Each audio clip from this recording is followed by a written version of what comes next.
Greetings and salutations on a fine Saturday, June 29th, 2024.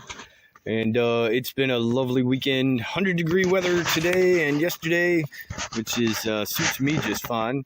And I spent a good portion of my weekend preparing for the construction of a 10 by 15 pallet shed. Yes. So, in order to do this one right, much unlike the other shed, the very first shed, the thing that I built out here, I've done some homework and I've laid some decent work for the foundations. And being that this is a shed, it shouldn't be a tremendously load-bearing structure. So I've got my footer plots dug. I managed to stir up a bee's nest. There be the bees.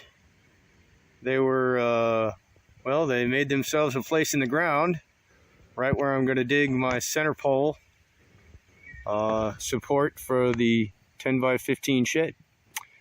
So just removing a couple of inches of topsoil on top and creating a nice rectangle. So I got that one. There's 12 of these, except I haven't built dug the last one up there at the front center. And I spent the better portion of today playing in the creek back that way, getting all the stone and gravel out of the creek bed for filling those holes and getting them nice and prepared to lay the footings. And I've got a bunch of 6x6s and 4x4s and such. I probably should do a little bit of additional homework on getting those cut properly and which ones to put where, because I don't have enough to do them all in a 6x6 or even a 4x4, but I think I've got enough to interchange and mix and match the two. So yeah.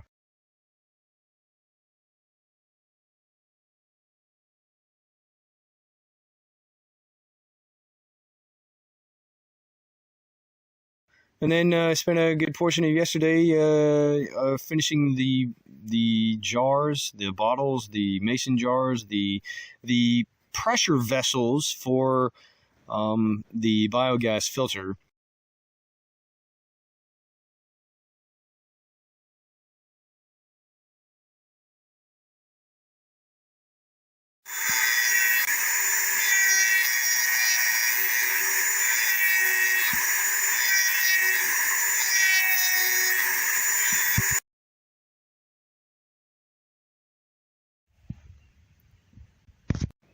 And so the 3-stage biogas filter, I failed twice, but now I have some nice large mason jars with the flip top lids. They're hermetically sealed, and I used a Dremel tool to get some holes cut in the lids of those, and rubber grommets, and some vinyl tubing that I've got left over from previous projects and stuff.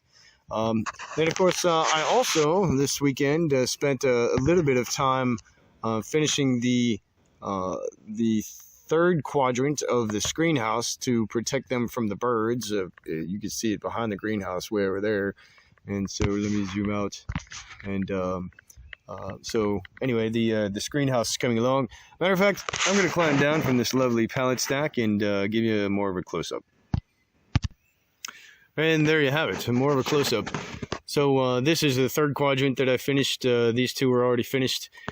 This one I decided not to go with the geometer approach, which winds up at a convergence point right there. This one actually covers more thoroughly the entirety of this quadrant here, which of course this thing being designed to keep the birds out, I think I need more coverage and less of the aesthetically appealing approach that the geometer geometer approach produced. So I actually have some gaps that I should probably fill in up there.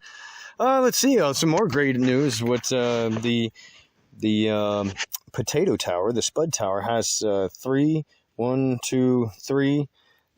plants that are now sprouting. And so, God willing, by the end of the grow season and so on and so forth, we'll have an abundance of potatoes. And I actually harvested all the soil that I dug up for the plots, for the footers for the shed, and dumped it here on top of the pile of leaves that were left over from the biogas, not biogas, the Sue Johnson bioreactor that I failed dismally on to use to heat the greenhouse over this winter, which is why we lost Limey. But now that's going to compost when we get some rain, and it's going to compost a lot faster. And I turned that over a couple of times, and it'll probably make some really nice soil. And that's basically it, man. I had a nice load of pallets this weekend. It's been a glorious weekend. A weekend in boxers, which is really the only way to be comfortable here in the sweet South. I do have a lovely development. That doesn't look nice. What is that? Anyway, I've got 8 or 9 cobs of corn on this plant alone. And then I've got 8 or 9 cobs of corn on this plant alone as well. So there's a 17. I counted 17 2 times between the two of them. And then these guys over here are doing a little bit of weird, more funky. This one's got 1. That's got 1. That one's got 1. Which I don't know what the fuck that's all about. But that guy over there has got 3 or 4. I think it's 4.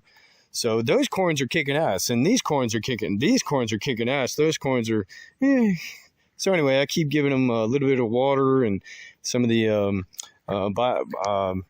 Pisvasa biogas digestate. And these corns are coming along quite nicely.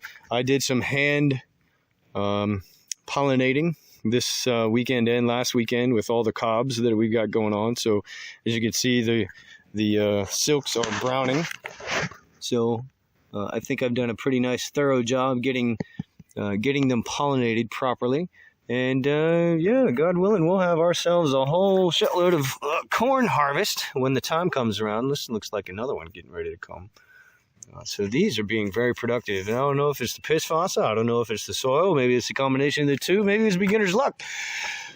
Yeah. So it's been a glorious weekend. And the crops are coming along.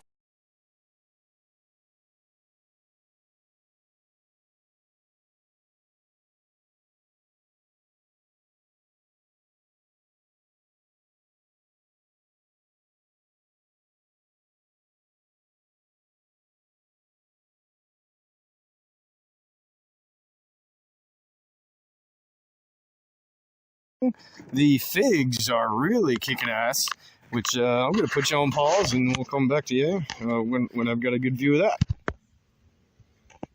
Just look at all these figs. I mean, we have got an extravaganza of fig production going on here. And that makes me happy, man. So maybe I'm not such a piss poor farmer after all, but I'm still going to assume that I am until harvest. But figs everywhere. And this is just one of the plants. There's 2 of them. And we got fresh little fig buds coming out. So these guys are going to town. Once again, I don't know if it's piss fossa. I don't know if it's the soil. I don't know if it's the both of them. Or I don't know what it is. But everybody seems real happy. These are the elderberries. Looks like some birds or something are getting to some of these guys. But we will anxiously continue to watch their development. And let's go over to the other fig tree. Oh my God. Figs everywhere. Yeah, these guys are very, very happy. Very, very happy. That makes me happy. So, I don't know how long it's going to be until we get figs. And I get to pick my first set. Because they're not obviously going to ripen at the same time. But clearly we are happy, successful fig farmer. Blueberries, I got to work on blueberries. But at least they're look happy, relatively happy. Except for this, man. I keep getting this this die-off thing going on. Maybe it's because there's no rain. I don't know what it is. So I need to do some research. But let's see, the cucumbers getting bigger. Watermelons getting bigger. Got lots of flowers going. Might have a nice harvest of watermelons. Once again, we need some rain. But yeah, life is peachy. So thanks for joining me. And right here at sunset, enjoy the peace of nature.